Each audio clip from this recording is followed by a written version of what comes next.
Life is risky, man. It's so risky, none of us make it out alive. You have to be very careful with the laughing hyenas because the laughing hyenas are scavengers. They have all the traits of a hunter, right? They have the teeth, they have the scent, they have the ability. They could be hunters, but they don't do that. They sit on the sidelines and they laugh and they pick at the bones that are left over by the true hunters. And so you have to be careful having laughing hyenas in your circle, and you have to constantly audit the circle that you're around and who you're getting information from. If you are not moving, adapting, and changing to the new world, and this is what people are worried about, and they should be, if you're not, like your book is talking about, if you're not doing that, you're going to be in huge trouble. And the younger you are now, the more trouble you're going to be in. When I was 18 years old, I turned down 8 football scholarships and decided to forgo a path of traditional schooling and becoming a chemical engineer, much to the dismay of my parents, and took up the world of entrepreneurship with $300, a beat up broke down F-150, a Walmart push mower, and a Walmart weed eater. And so I like to say an entrepreneur was born. Grew that company to about $3 million in revenue and sold it. So many people told me, oh, you're crazy. Why would you quit your very lucrative Wall Street career? People really did think I had lost my marbles because they was like, it's not possible. You have to be with this massive big firm. I wanted the exact opposite.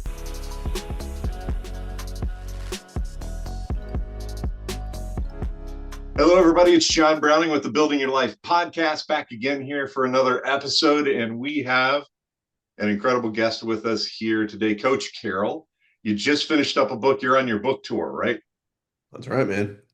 All right. Very cool. So nobody can introduce you better than you. So tell us a little bit about you, what you do, why you do it, and tell us a little bit about your book.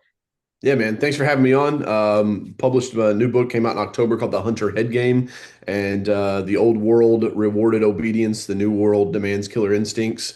I've been an entrepreneur my entire life. When I was 18 years old, I turned down 8 football scholarships and decided to forgo a path of traditional schooling and becoming a chemical engineer, much to the dismay of my parents, and took up the world of entrepreneurship with $300, a beat up broke down F-150, a Walmart push mower, and a Walmart weed eater. And so I like to say an entrepreneur was born. Grew that company to about $3 million in revenue and sold it. Don't get too excited. The multiples on lawn care companies aren't great.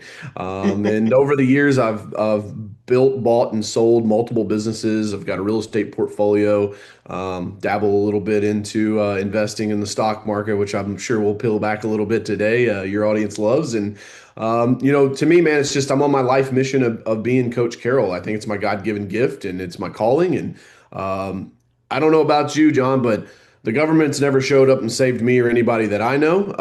It's always been entrepreneurs that have created solutions. And so for me, I'm a big proponent of creating more entrepreneurship, and I think we should do it earlier. My senior year of high school, I wish the Hunter Head Game would have been the playbook that my guidance counselor, my chemistry teacher would have given me and encouraged me to be an entrepreneur versus trying to talk me out of it. And so, I'm just on my mission, man, to help educate and elevate entrepreneurs all around the globe to hopefully make $1 billion impact before my time here is up. All right. I like the goal. So we've got a similar background. When I was in high school, I was the kid that was always out, mowing lawns or doing whatever raking leaves, you name it, whatever I could find to do to earn a couple extra bucks. I was doing. I had a Chevy, not a Ford, but it was beat up pretty bad. It was the same age as me. Yeah. So we used to joke about that, but kept that thing running and threw my lawnmower and weed eater in the back and whatever tools I needed. And then I went to college, and after graduating, couldn't buy a job. I was in that age where we were in the middle of recession in the early 90s, late 80s, and it was just a mess. Finally got a job, picking up the phone on Wall Street and bringing people coffee.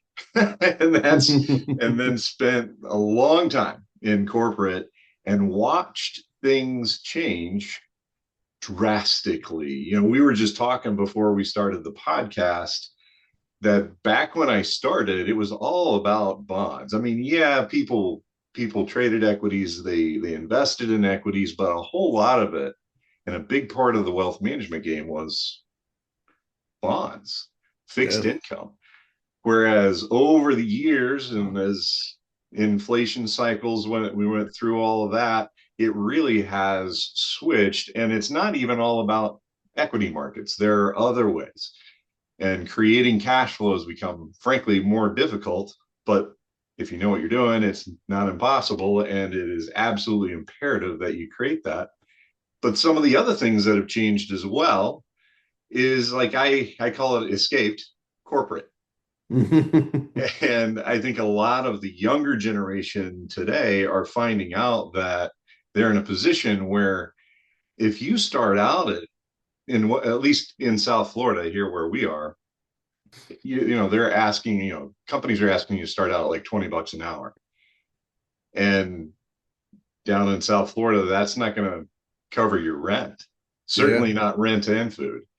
So what do Hmm. people do, right? Things have changed. Is that kind of what you're talking about with this Yeah, I hunter think head game, we're right?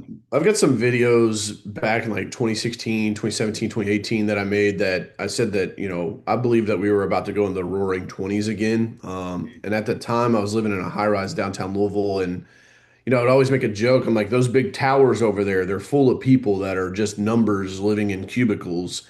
And I believe that's going to change. Now, I had no idea this AI revolution was going to happen. But we're seeing that. And I think where we'll end up, because a lot of people are like, man, people are going to lose their jobs. I think people are going to lose their jobs. However, I think you're going to see, instead of having one corporate career for 30 years in one location, you're gonna have multiple tastes of things. I call it multimodal income. And so for us, like I truly believe that, like, John loves fishing. Like, John's gonna figure out a way that I can go fishing on Wednesdays, but I just have to record myself and make content around it so that I have a YouTube channel so that I can do the brand deals that will pay me to go fishing, right, on Wednesdays. Mm-hmm. I think that, there's also, you see this already a little bit, right? People are driving Uber, they're working multiple jobs. Now, I know people will hop in the comments, well, DJ, they're working multiple jobs because they can't afford to deal. I get that. But I'm also a huge proponent of, like, life has consequences and your decisions have consequences. And that's what I talk about in the book, is like, part of it is mindset, right? And being a hunter, not the hunted, right? Being a victor, not a victim. However, there is cause and effect. And I think for so many years, I realize, man, I'm from Kentucky, right? The county that I grew up in, it had the highest teen pregnancy in the entire state, right? I saw that, and it's like the hard conversations were not being had. Teachers never set us down and said, listen, here's what really happens with teen pregnancy. Like, some doors shut on the other side of this, right? Or at minimum, it becomes very, very difficult now. And I think that we're just living out the sum of eighth place participation trophies, man. Like, we're seeing the net Yep. effect of that, to where, everybody's been coddled, everybody, it's okay. It's all right. It's like, man, that's not how the jungle works, right? And because saber-toothed tigers don't come into the village and carry little babies away anymore, we think that nature is just not a thing. And so, like, that's why I wrote the book, man, because it's like, it's kind of a wake-up call to those that want to hear it. There's a lot of people that don't want to hear it, and that's totally Mm-hmm. okay. But again, if we can wake some people up and save some people, it makes the world a better place. I think too, and not just wake them up, right? But give them some tools so that they can use those tools if they choose to hear it, and if they choose to make that decision, that hard decision, Yeah, to make it happen. Let's give them some hope. It's not impossible to do. I think yeah, when I first started, I did the same things you did as well. I bought a couple businesses, we sold a couple businesses. My wife and I kind of worked together on this. same, man. And It's awesome. yeah, no, it's fantastic. She's amazing. 35 years she's put up with me. So Love to hear it, uh, man. Love to hear it. and we really do. We work together. I mean, it's not all, sunshine and bunny rabbits and roses, but we figure it out, right? And I think so many people told me, "Oh, you're crazy. Why would you quit your very lucrative Wall Street career?" People really did think I had lost my marbles, because it was like, it's not possible. You have to be with this massive big firm. I wanted the exact opposite because I had seen what, frankly, a lot of these big firms, if not all these big firms, because they serve more than one master. Mm. They have to, they're required by law to serve their shareholders. They also want to line their own pockets, as do we all, right? We all want to eat, we all want to have nice things. And then on top of that, they're supposed to be, oh, and we also take care of the client. Well, I don't think you can really do all three of those things. I want to make money like everybody else, but I wanted to be able to do what was right for my clients. I didn't want to be told, well, you have to sell or put people here because that's how the firm makes money. I just didn't want to do that anymore. And people thought I was insane. Yeah. And people said, you're going to fail. And hey, I guess the jury's still out, right? But we're doing okay. We're still getting food on the table, You know and what's you know what? crazy about I that, John, is actually like like it. that's the exact same conversation my chemistry teacher and guidance counselor had. They're like, "So what? You just gonna like mow grass for the rest of your life?" And I was like, "No, like I'm gonna be an entrepreneur." Like this was 2007. This was before Gary Vee came along and made the word entrepreneur cool, right? Right. And so it was like for me, man, it was like I always knew the worst case scenarios, not really the worst case scenario, right? And I think that's what holds a lot of people back. Jim Rohn used to say this. He says the cynic finds a million reasons why it won't work. Silly him, you only need one, right? There's only needs to be one reason why it won't work. You don't need a million. But Right. oftentimes that's what we do. We get in our head and we like talk about all these reasons why we shouldn't do it or why we could fail or why it could go wrong. But oftentimes, if you change that thinking to say, is the worst case scenario really the worst case, right? What was the worst case scenario? I'm passing up some football scholarship. Okay, cool. So, like, maybe worst case scenario is like my college doesn't get paid for, but that doesn't mean I could never go to college. I could have went and failed miserably for 24 months and then let me tell you, like any university will take a check if you'll write it to them, okay? Like I could have went back to school. And so I think what the people in my life, my support system, and I talk about this inside the book. I call it the laughing hyenas, right? And so like you have to be very careful with the laughing hyenas because the laughing hyenas are scavengers. They have all the traits of a hunter, right? They have the teeth, they have the scent, they have the ability. They could be hunters, but they don't do that. They sit on the sidelines and they laugh and they pick at the bones that are left over by the true hunters.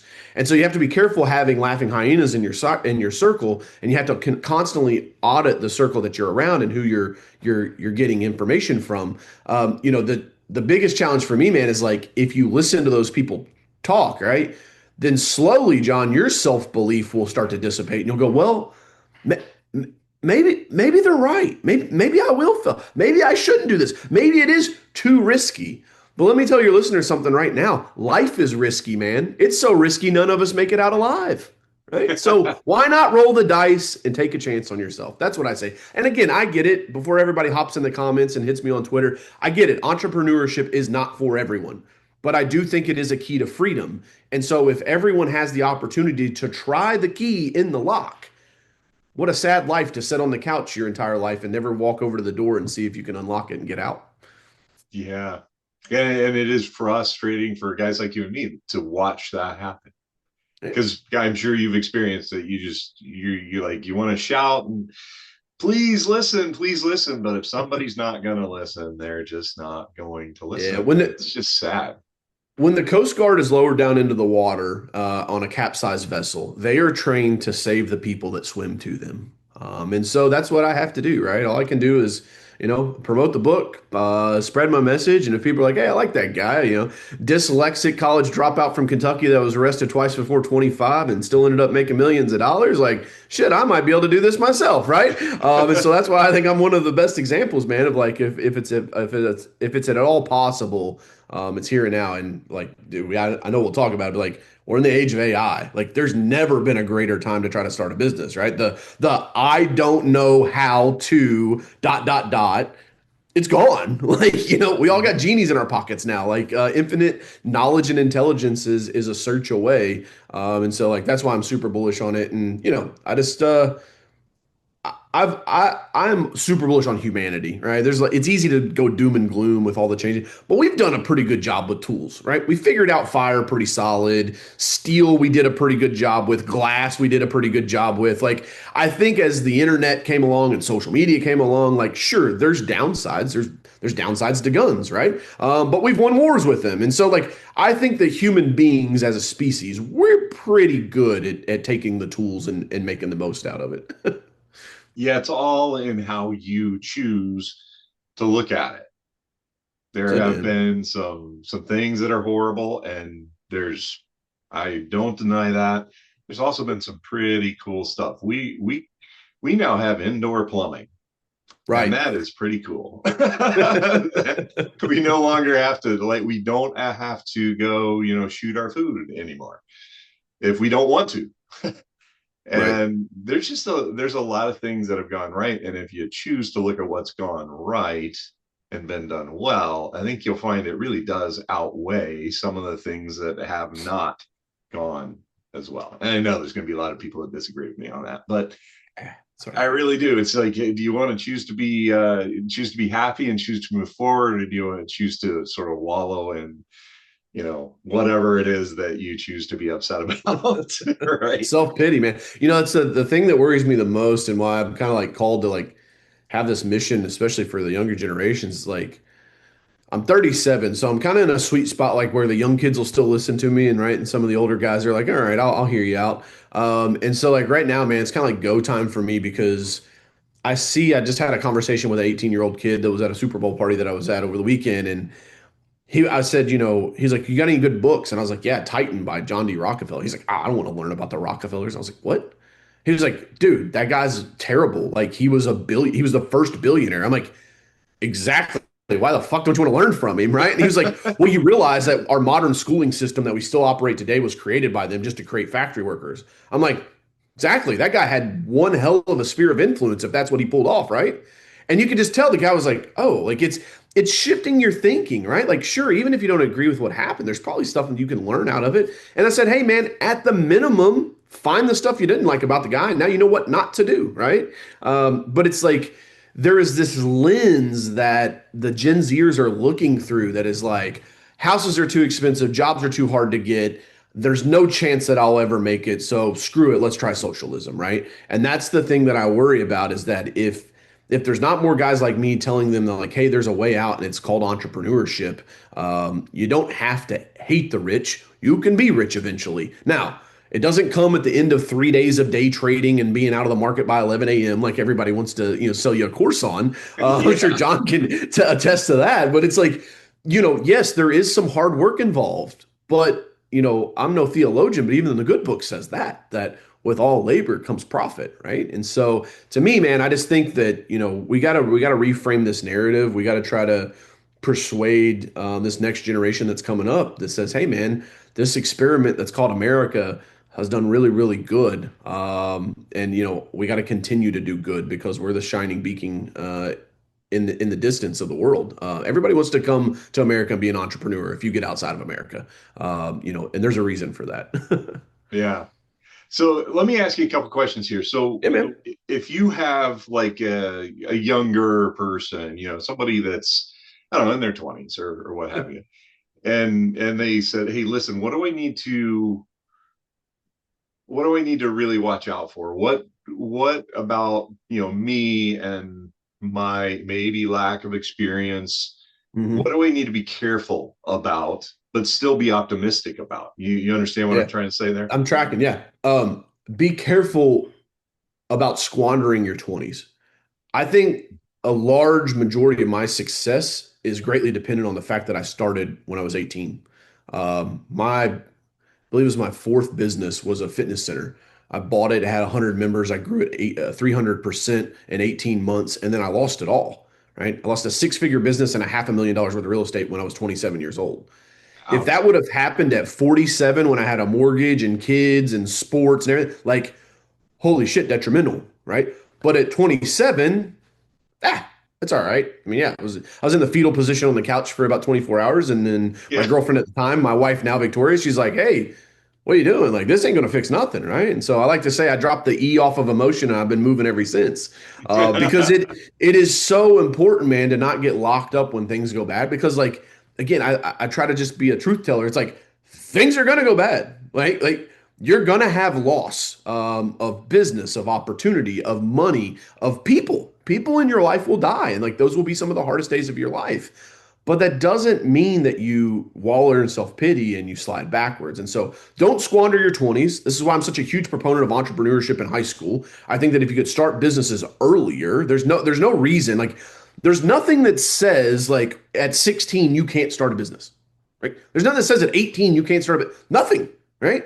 But because the school system is not paid to get kids to start entrepreneurship activities or paid to get them to go to college, then it's not supported. Very much like the reason you left Wall Street. You're like, I don't want to peddle these stocks that you guys are telling me to shove down my customer's throat. I think this is the better route, right? And so I'm kind of in a similar seat, John. I would also tell them that 36 months of apprenticeship will change your life.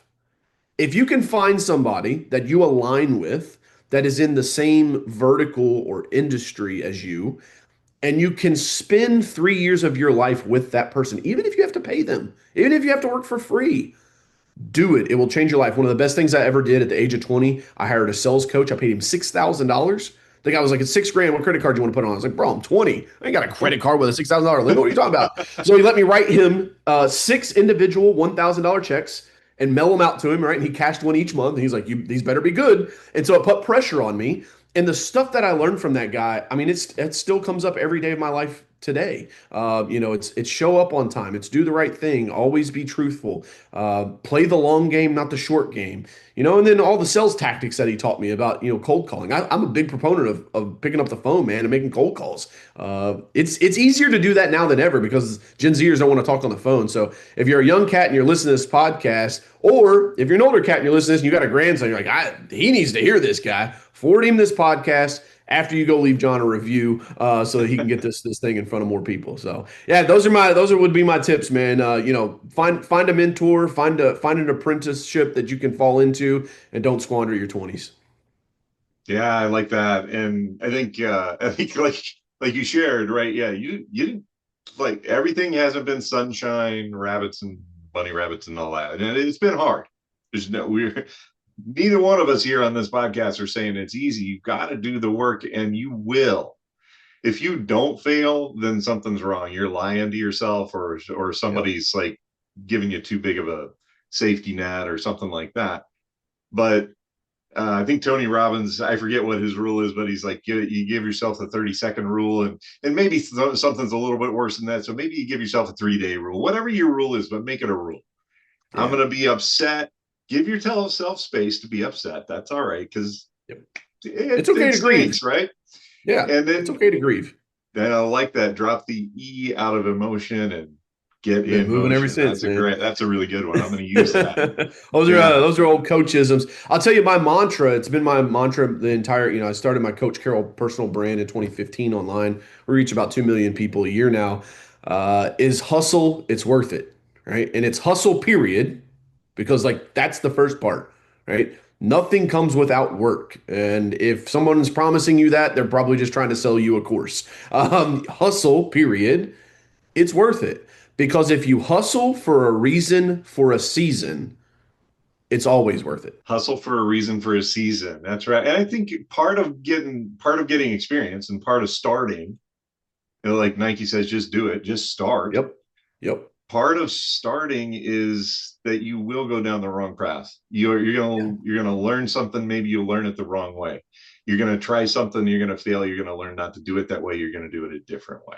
The great thing about AI is, and I'm the first one to warn people, about AI, is that it's not always right.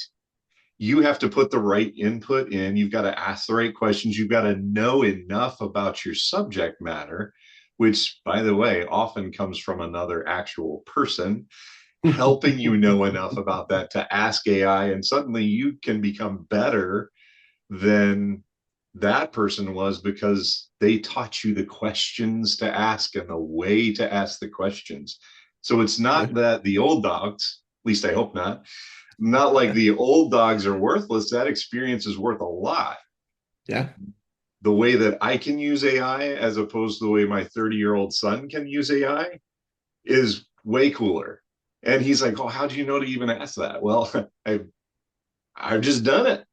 So Yeah. experience matters. If you're a 50-year-old and you get laid off because of AI or because of something else, which is, by the way, likely, as you mentioned, to happen, wallow in it for a couple days, be upset about it. That's okay.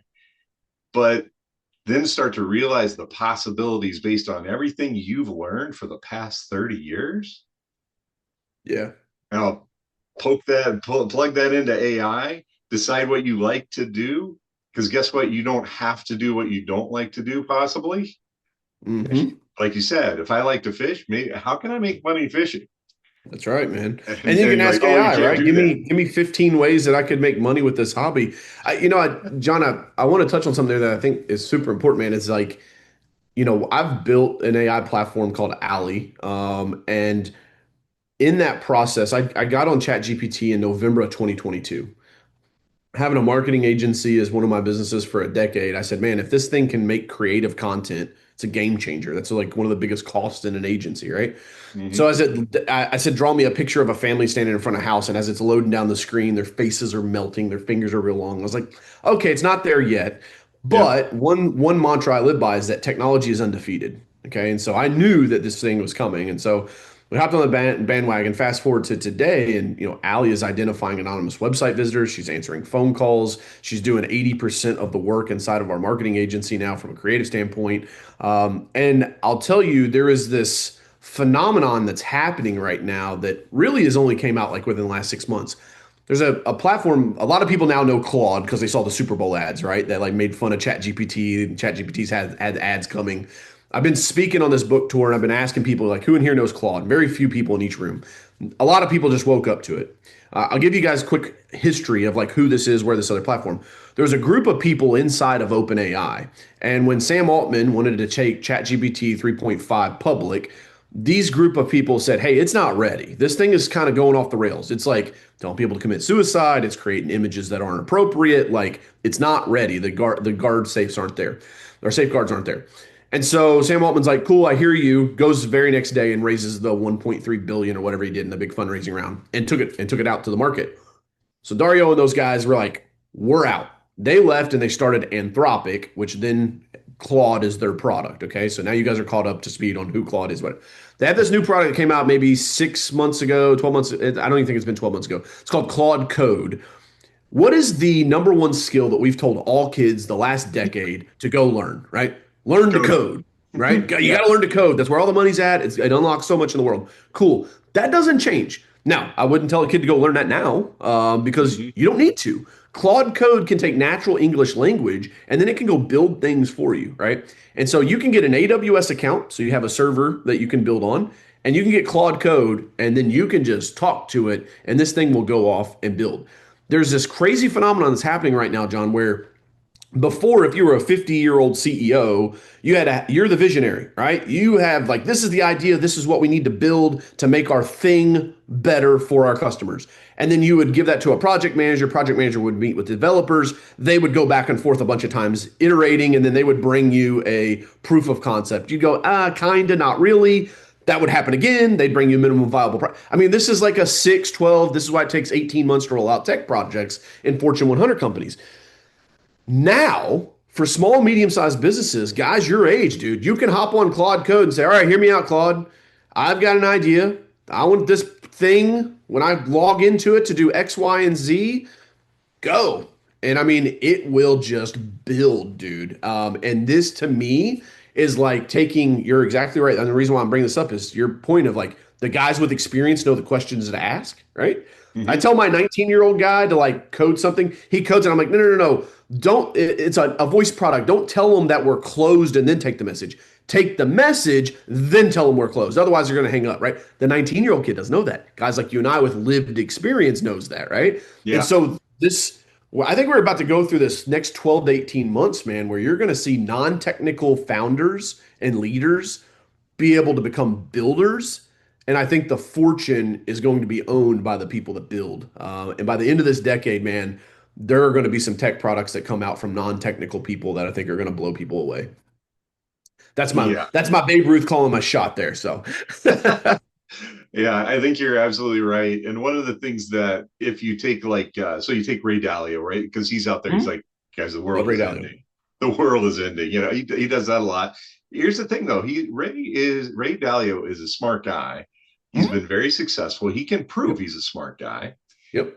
He tends to, in my opinion, look almost too big to make it useful for the individual that's maybe not in his place, right? We don't have $1 billion, right? That's by So, design. That's his brand, right? He and wants yeah, the and big that's his funds. brand, which is fine. Yep. One thing though that he's talking about, and that I do think that, and this is not to scare everybody on the podcast, but I do think we're going back to this old 16th century system where you have the kings and the queens and maybe some serfs in there, but then the rest of them and the rest of them are stuck doing menial labor and just barely getting by and dependent on the handouts from these upper level people. If you are not moving, adapting, and changing to the new world, and this is what people are worried about, and they should be, if you're not like your book is talking about, if you're Yeah. not doing that, you're going to be in huge trouble. And the younger you are now, the more trouble you're going to be in. But frankly, 50 years old is still in trouble if you're not changing. And I think a Yeah. lot of 50-year-olds are like, oh, I'm almost done. Probably not. And at least you better not be, right? Unless Because you've got things a are nest changing egg too that fast. you've accumulated that you can live off of, like no, there. I think we're going to see that people are going to have to work longer than they ever have. Like the American dream of buy the $80,000 house, live in it for 30 years, pay it off, two paid off vehicles, and a nest egg and a retirement, and you're done by 60. I think that's gone. That doesn't mean I don't want that to seem like, well, now it's not that it's gone in a bad way, like nobody can ever, it's just different now, right? It's The just different. difference is like maybe you build a small business that gives you just the exact same income as the pension would have, right? It's just now it's through a store that you run that you don't mind working on because it's something that you're passionate about, right? I.e., see Mm-hmm. earlier the fishing channel, right? Yep. I do think something that if we kind of go upper level here, the worry to me is everybody's worried about the left versus the right, and they're not talking about the tech oligarchy that is occurring, right? The Right. only thing worse than the left or all of the left or all of the right running everything, right? Because remember, Thomas Jefferson said the best thing for our country is a really strong middle, right? Is Mm-hmm. the fact that there could be a few companies that run it all that don't get voted on, right? And they don't care who's in power, right? They control both sides.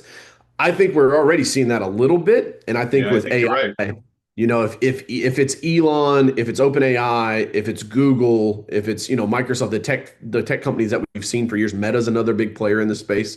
I think that's something to keep an eye on. And so again, I always say, all right, so what, right? So okay, cool. Who am I? Like I'm going to get my spear and march to DC and change? No, probably not going to happen, right? So what do you do about it? Okay. So what? So what do you do about it? Okay. So what? So what do we do? I think that if you go back to the days of the kings, the queens, and the serfs, what was the next? If we're going to be all be commoners, what's the highest level of a commoner I can be? And that's a proprietor, right? You don't hear this word anymore. You don't hear self proprietorship, right? People know LLCs. You start a business, it's an LLC, it's an S corp, whatever. But self proprietorship has like kind of fallen out of the lexicon of the American people, right? Entrepreneurship's kind of taken over. But being a self-proprietor is that's how the economies used to work, right? You were a Yeah. blacksmith, you were, and then as we got technology, you were a welder, and your son became a welder because he worked for you and he learned all your things and he took the business over. I think that's where we're going. Now, you guys can argue in the comments whether that's good, bad, or indifferent. I don't think we get a pick on some of these things, We don't get but to pick. that's That's just the right. way life is. And so it's like figure out get in where you can fit in a sense, John. And I think that's why entrepreneurship is so powerful. And again, that's why I wrote the book, man. I think that if we can create more entrepreneurs, if we can teach the younger generation how achievable entrepreneurship is now, it was not like you said, man. The late '80s, early '90s, like You want to start a business, you had to go to this thing, and I know people maybe haven't heard of this before. It's called a library, right? You had to go to the library and check a book Right. out and read it and learn, right? Now Yeah. it's like, no, man, just download ChatGPT and ask it, hey, tell me all the things about X, Y, and Z. And within an afternoon, you've read the same information as several books because it's all distilled down. So, yeah, don't get me fired up here, man. Start talking about some of this stuff. Yeah, it's there to take, and it's sad, it's frustrating for guys like you and me to watch people who don't just reach out and pick it, pick the Yeah. fruit off the tree. It is there.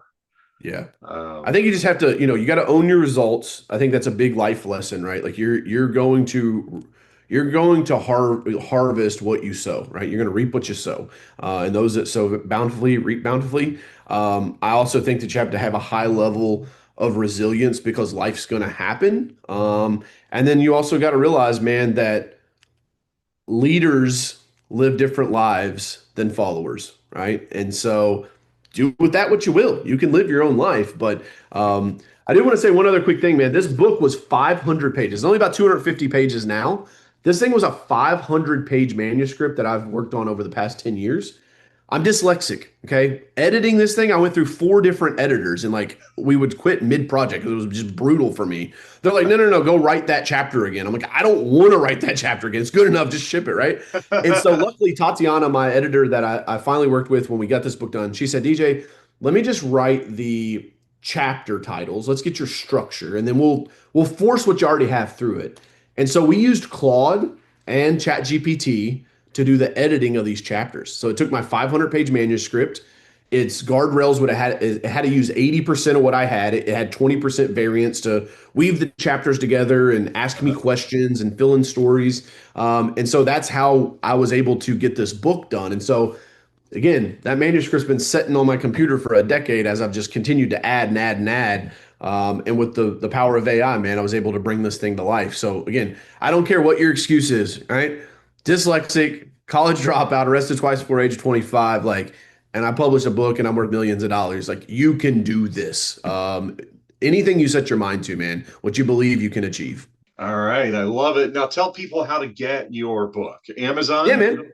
Yeah, What's the it's best on way? What's the Amazon. best You way? can go to coachcarroll.com, and it's got a link there where you can buy direct from me. I would appreciate that. I don't have to give Bezos his cut. That's right. And then you also have a couple of really cool resources that I put together with this. You get the audiobook for free.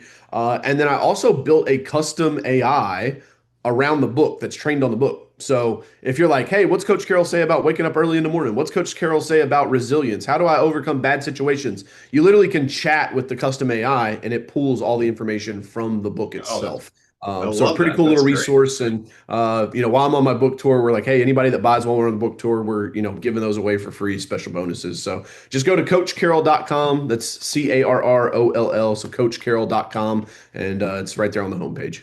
All right. And that's the best way to get into contact with you. It's coachcarroll.com. That's it, man. All the All social right. links. You guys want long format YouTube videos? I got them. You want a 15-second clip of me just rah-rahing you up on Instagram? I'm there too. So, happy to meet you wherever you're at. All right, very good. And all this is going to be down in the show notes. Folks, you guys know how to get in touch with me if you're a regular listener to the Building Your Life podcast, guardianrockwealth.com, or grab your phone and text the word life, LIFE, to 321 421 5213. You get one text, not a bunch of text, and it's going to have all kinds of free information there. So that's how to get in touch with us. If you want to get in touch with Coach Carroll, coachcarroll.com, and all that's down in the bottom in the show notes down there. So I really appreciate your time. This has been fun. It's Yeah, been man. fun, Appreciate you and having me on, appreciate you John. It's being been here. a great time. And guys, if you're still listening, you plugged in, you made it all the way to the end. Go leave John a review on the podcast. Help him get in front of more people so he can help more people out there. I really appreciate that. Hit that like button and all that good stuff. It helps. Yeah. Yeah, man. All Cool. right. Thanks. We'll see you.